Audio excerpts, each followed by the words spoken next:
Hi there, I am Frikkie Engelbrecht, as you know by now, and today we are actually continuing with part 3 of how to make good decisions, right? Part 3, if you missed the other two, you go back to the previous videos and then you can catch up. Today we're looking at part 3, and part 3 was the first one, the first step in the thinking process to make good decisions was the first one. You gotta describe the exact problem. You gotta find out the exact problem. Secondly, you gotta find the causes of the problem. Then the third step was you generate alternative solutions for the causes. Now today is the fourth, fifth, and the sixth step in one session, we hope. And the fourth step today is you select the best solution.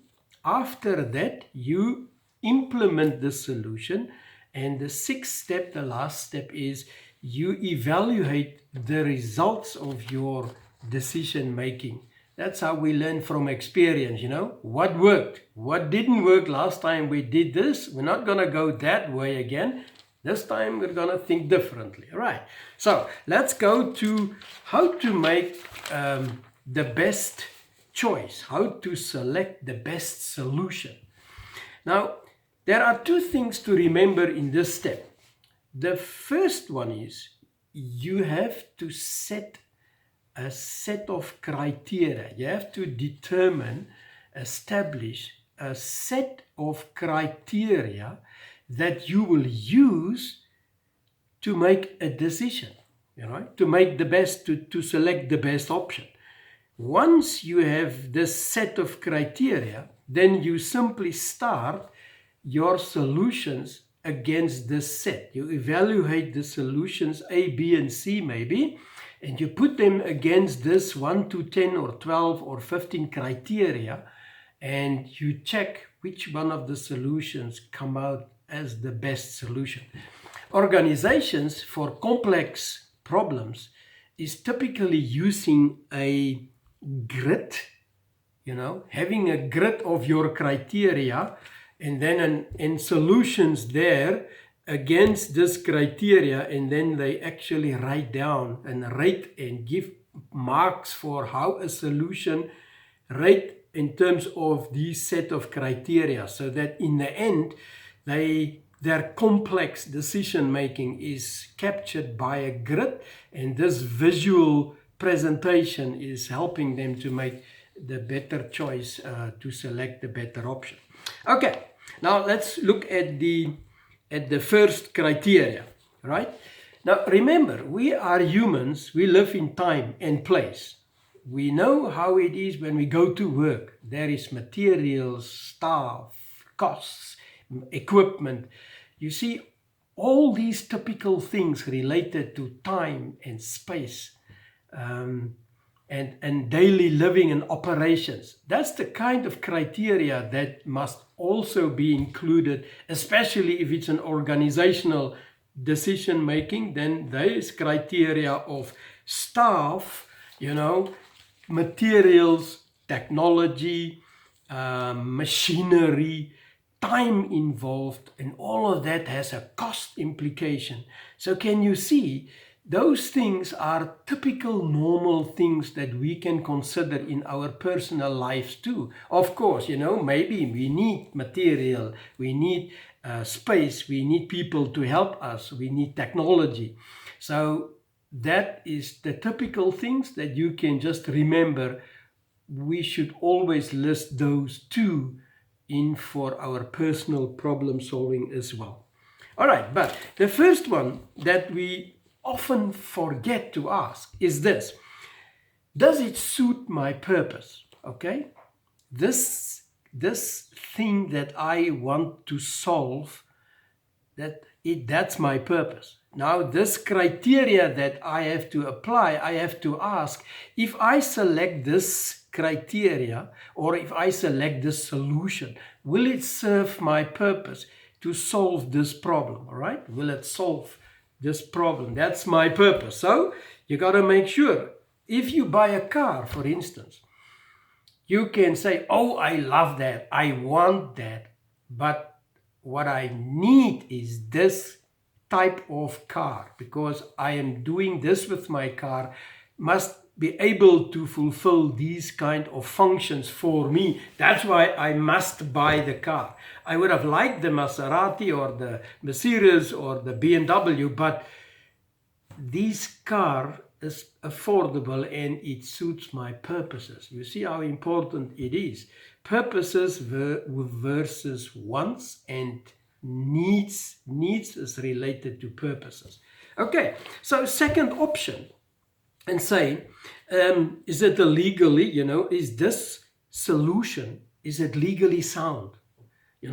Is it another one? Is it politically acceptable? Is it in line with political rules and regulations and laws?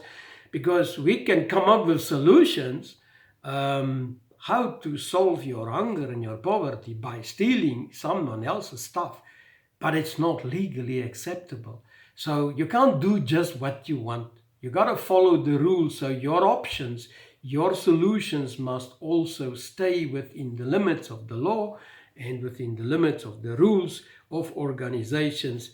And of course, the next one is it actually spiritually acceptable for Christians, for Bible living people, for children of God? This is a very important criteria within their set that they must ask. Once again, I can say there are many things that is very positive of allowing abortions. It's good for the mother, it will be good for the future of the child, it's good for the economy, it's good for less housing and less electricity. But you see, those are all worldly criteria, and we must ask them.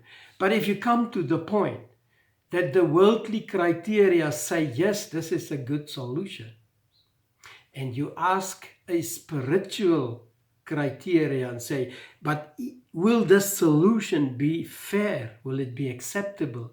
Will it be honest? Will it be respectful? Will it be forgiving? That means those are character values or biblical values. And if your solution is not in line with the biblical value, then it overrules the earthly, the other criteria. Why? Because we are body, soul, and spirit. Remember, we can't deny that, whether you like it or not. That's the truth. It's like gravity. You may not like it, but that's the truth. That's what we gotta live by. Because our spiritual dimension is actually our highest dimension. If you ignore your spiritual dimension, you become less human, less humane, because then you steal, rape, and murder. And it's fine, it's good. If you like something, you just take it. If you want to hurt someone, you just take it. If you want to steal someone's kid to sell it, you just do it, because you don't have a conscience. And that's why, if we ignore our spiritual dimension and do whatever we pleases, when we pleases, and how we please, then you are becoming less human, because it is the spiritual dimension that's making us human. And without it, you are pretty much an animal. You act like an animal. You don't have a conscience, so you are pretty much barbaric and primitive. And that is why, if you have a set of criteria, if you have a conscience, then you should always put that into your set. If you don't have a conscience, it should also be in your set. And it should be that you make a different choice. Okay. It is especially important that this spiritual criteria will solve so many problems in life, the stealing, the murdering, the raping, the pornography, the over sexy clothes that the fashion world is producing, and people buy it, and it isn't necessarily the right thing. You're not supposed to tempt other people with your beautiful body. You should be happy that you got a beautiful body, but you shouldn't display it to tempt other people, to stimulate their sexual desires. that's not acceptable. That's not biblical. That's not human, because you're doing something that's just not fair. Okay, it's not acceptable. All right, one or two more. The Bible actually says that we should ask God for wisdom, and the whole book of Proverbs is full of guidelines, wisdom guidelines, what we should do, what we shouldn't do, and so on. So it's actually worthwhile, if you are a biblical reader, go back to Proverbs and see how many things there are that's accepted and not accepted by God. Right. Obviously, another important criteria, we compare the one solution to the other solution and say, if we do this, how does it compare to other products, to our other services? If we take this service, if we buy this product, how does it compare to other products and similar services? Okay, there may be price, there may be durability, there may be color and shape and looks and brand name, and see, all those things that you would like to consider is part of, if I compare it to someone or something else, is the quality the same? Is the durability the same? Is the process good? Is the service good? And so on. And I've got a whole list more, so I'm just picking out a few because we can't do all of them. The last one, and saying, you should consider if your solution has a scientific base. Is there some scientific knowledge applicable to this? And are you following scientific advice and research and expertise? Or is it just your own opinion? Are you just making a choice on your own opinions, what you believe, what you think, and is it the advice of friends that you follow? Or once again, are you making a choice? Are you making a decision? Are you selecting an option for your solutions?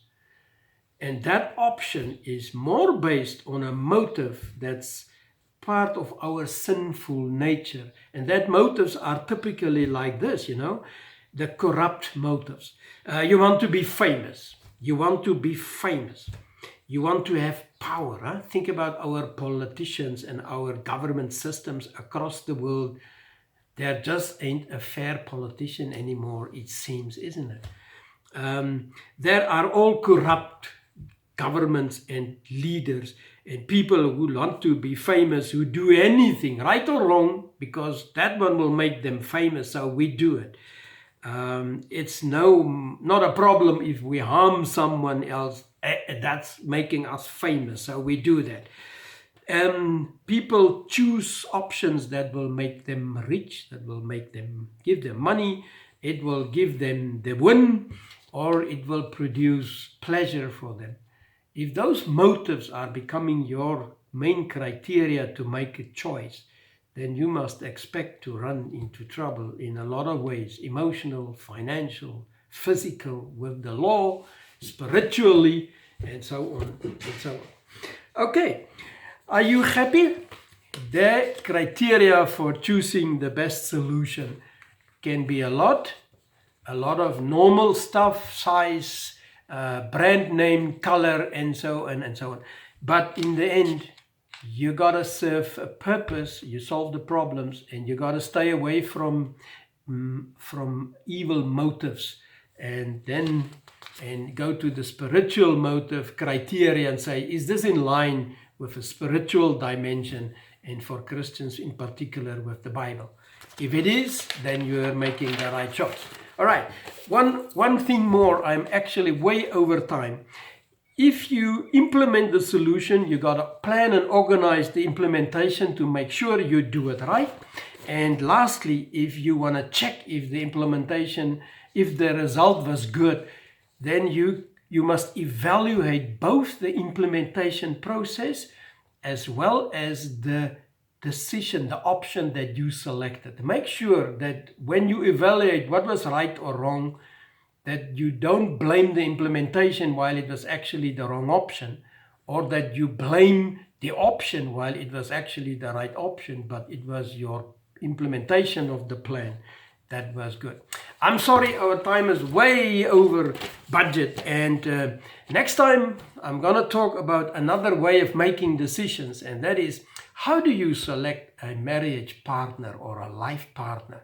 The set of criteria that you should use to make that decision, that's the next topic. So see you, bless you.